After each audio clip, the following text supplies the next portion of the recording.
25 tahun silam, di sebuah desa di Banten Utara, sedang heboh oleh insiden pembunuhan massal. Dalang di balik insiden itu adalah seorang pemuda bernama Sukardi, yang tak lain adalah bapaknya Ujang. Kebanyakan dari para korban yang berjatuhan adalah para jawara di padepokan ilmu hitam. Nama padepokan itu adalah Latih Ireng. Pembunuhan massal tersebut dipicu oleh konflik antara Sukardi dengan Rimba, yang tak lain adalah ketua dari padepokan Latih Ireng.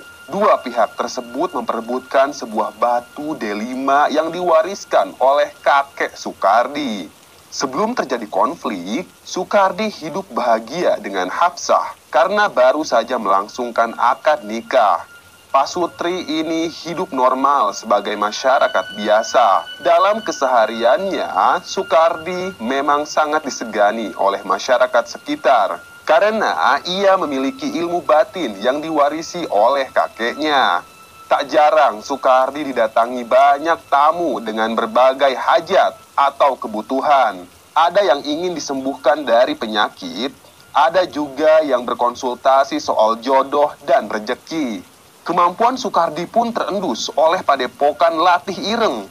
Mereka berambisi untuk menyingkirkan Sukardi dari desa tersebut demi memperluas wilayah kekuasaan. Para jawara di padepokan pun mengadakan pertemuan untuk membahas Sukardi. Rimbalah yang memimpin pertemuan dan mulai membuka dialog. Selamat datang. Saya mengundang Kisanak semua untuk memperluas wilayah kekuasaan kita. Namun ada satu orang yang sepertinya akan jadi penghalang. Ya udah, kita habisi aja dia, timpal salah satu jawara. Justru itu, aku mengundang kalian semua untuk menghajar dia, kata Rimba. Tuan Rimba, apa tidak terlalu berlebihan melibatkan kita semua hanya untuk menghabisi satu orang saja? Apa kau tak sanggup menghabisinya sendirian? Jangan gegabah, orang yang kita incar saat ini bukanlah orang sembarangan, timpal Tuan Rimba. Kalau begitu Tuan Rimba jangan repot-repot, serahkan saja padaku, kata salah satu jawara. Memangnya apa rencanamu? Tanya Tuan Rimba. Begini Tuan, aku punya ilmu gaib yang sangat kuat. Aku bisa mengirim ilmu itu untuk menghabisi target kita, kata salah satu jawara. Baiklah kalau begitu, jalankan tugasmu dan jangan gegabah. Ia meminta Endai untuk berhati-hati. Singkat cerita, malam pun tiba. Endai, jawara ahli santet itu mulai melakukan ritual horor. Dia menyilet kulit tangan kanannya dan meneteskan darahnya ke dalam gelas. Kemudian, ia menaburkan beberapa helai bunga melati ke dalam gelasnya sambil berkomat kamit. Dengan posisi sila menghadap gelas, badan Endai mulai mengeluarkan asap. Darah di dalam gelas itu tiba-tiba mendidih. Perlahan, sukma Ki Endai keluar dari jasadnya dan terbang ke langit.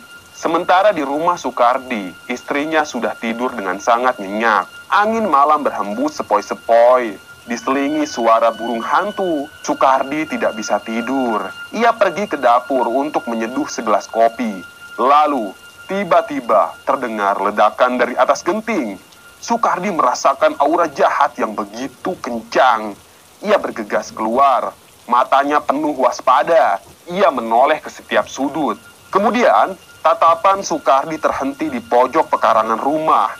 Di sana ia melihat Sukma Endai yang sudah siap menyerangnya.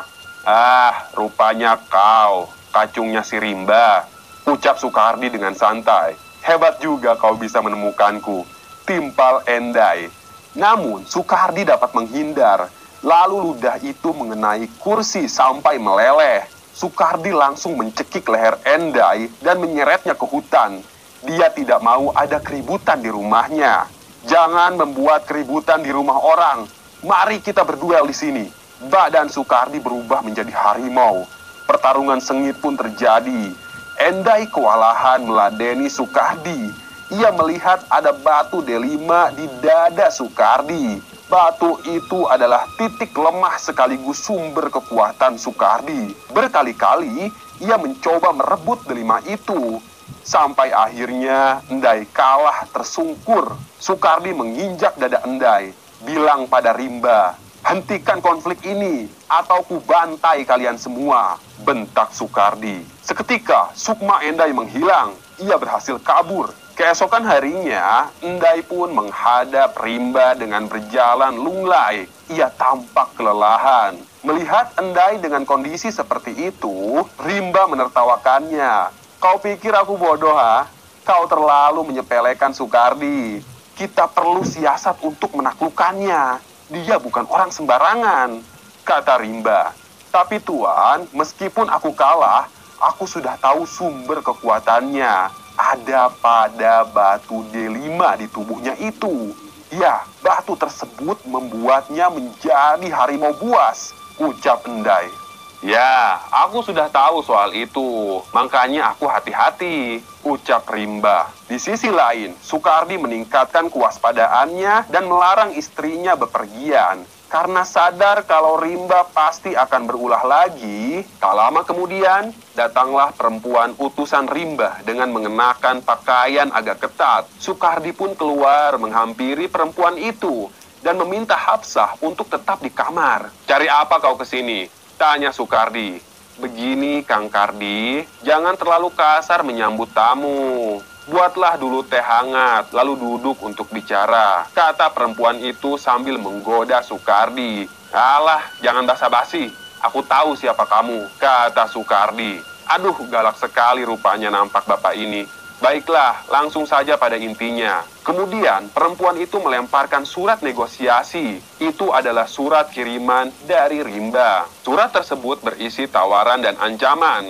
Pertama, jika Soekardi mau bergabung dengan Rimba, kebutuhan hidupnya akan dipenuhi tanpa harus bekerja. Kedua, jika Soekardi menolak, silahkan angkat kaki atau bencana akan menimpahnya. Setelah membaca isi surat itu, Soekardi pun tersenyum sinis dan melemparkannya lagi pada si perempuan. Sampaikan pada juraganmu, jangan pengecut, perempuan itu belum menyerah. Ia pun menawarkan bonus tambahan. Jika bersedia bergabung, Tuan Soekardi yang terhormat, bagaimana jika aku tambahkan bonus untukmu? Perempuan itu malah membuka kancing dadanya satu persatu. Soekardi terdiam menatap perempuan itu. Namun, tiba-tiba dari dalam rumah ada yang melemparkan piring. Perempuan itu berhasil menghindar. Hei, perempuan tak tahu malu, jangan coba-coba menggoda suami orang ya. Cepat pergi, atau kusiram kau dengan air panas. Ia menunjuk-nunjuk kepala perempuan tersebut. Tenanglah dulu nyonya, aku hanya sedang bernegosiasi soal bisnis. Jangan diambil hati. Perempuan itu pun pergi karena diusir oleh Hapsah. Lalu, Soekardi ditarik ke dalam rumah oleh Hapsah dan terjadilah pertengkaran hebat. Soekardi mencoba menenangkan istrinya itu. Jangan dulu cemburu lah Hapsah, dengarkan aku dulu. Dia hanyalah anak buah Rimba yang mencoba membujuk aku, kata Soekardi. Perlahan, Hapsah pun mulai luluh. Dia tidak jadi marah. Sementara itu, di Padepokan Latih Ireng, perempuan utusan Rimba menghadap dan menyampaikan penolakan Soekardi. Rimba geram. Susah diatur sekali dia. Cepat kumpulkan para jawara. Kita atur serangan, bentak Rimba. Tuan Rimba, saya rasa Soekardi terlalu kuat untuk kita serang secara langsung, kata perempuan itu. Jangan bodoh, aku punya cara yang lebih halus, kata si perempuan. Akhirnya, mereka pun melangsungkan pertemuan untuk mengatur siasat. Keesokan harinya, Soekardi pergi ke pasar untuk membeli kebutuhan dan meminta Hapsah untuk mengunci pintu. Siapapun yang mengetuk pintu, jangan dibuka sampai aku kembali. Iya Pak, Bapak hati-hati di jalan ya, kata Hapsah. Selama di pasar, perasaan Soekardi sudah tidak enak. Seperti ada yang mengikuti pergerakannya. Ia pun segera menyelesaikan belanjaannya dengan cepat. Sementara di rumah, Rimba dan anak buahnya mengepung rumah Soekardi. Dobrak pintunya, perintah Rimba. Di dalam rumah, Rimba menemukan Hapsah sedang bersembunyi di bawah ranjang dengan wajah pucat ketakutan. Jadi kau yang bernama Hapsah, cantik juga rupanya. Nona tenang saja, aku hanya ingin bicara sebentar. Keluarlah dulu. Hapsah pun keluar dari bawah ranjang.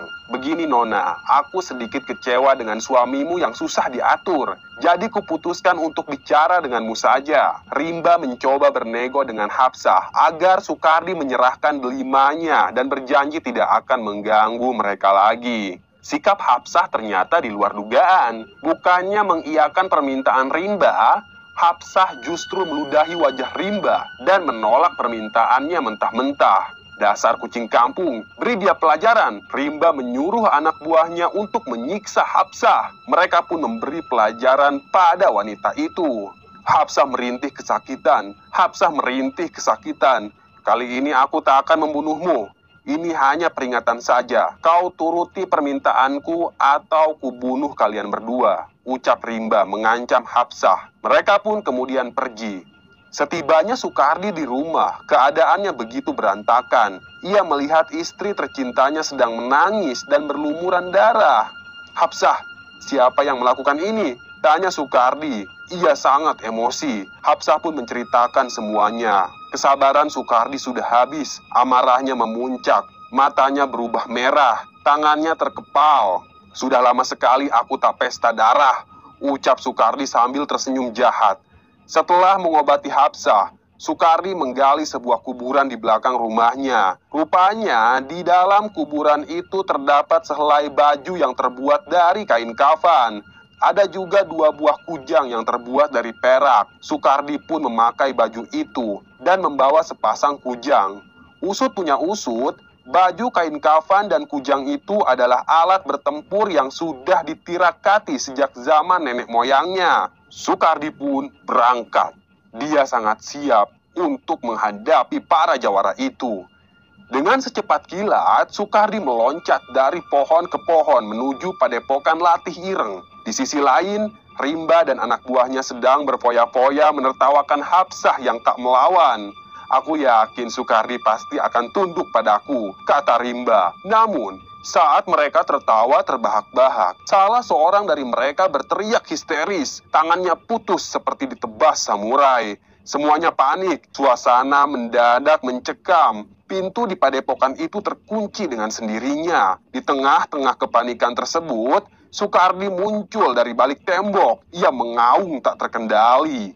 Sukardi, mari bicara baik-baik. Lagi-lagi Rimba membujuk. Tapi sayangnya, Sukardi sudah jengah dengan rayuan Rimba. Satu persatu puluhan jawara di padepokan itu tewas mengenaskan. Bahkan di antara mereka ada yang pecah kepalanya akibat gigitan Sukardi.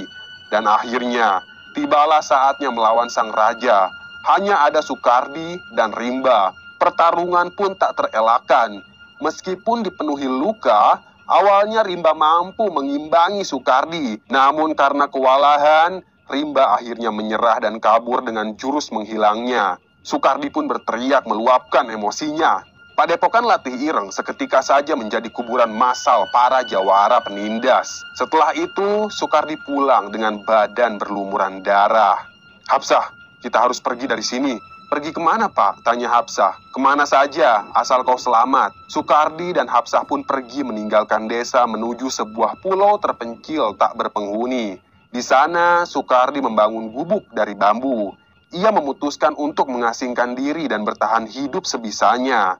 Sukardi juga melakukan tapa sebagai penebus dari dosa pembantaian manusia. Tak hanya itu, saking dihantui oleh perasaan bersalah, Sukardi memutuskan untuk memuntahkan batu delima yang ada di dalam tubuhnya. Ia lepas semua kekuatan yang bersumber dari delima itu dan menyuruh Hafsah untuk menelannya.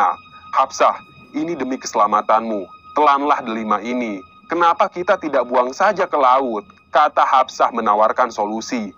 Jika kubuang, aku takut delima ini ditemukan manusia keji seperti Rimba. Karena aku yakin Rimba masih hidup dan akan mencari kita, kata Sukardi. Sukardi hanyalah orang biasa yang tidak memiliki kekuatan apapun. Setelah 15 tahun mengasingkan diri di pulau tak berpenghuni, Sukardi dan Hafsah pindah ke Banten Selatan dan hidup sebagai masyarakat biasa. Tak lama kemudian, Hafsah mengandung Ujang, sang pewaris delima.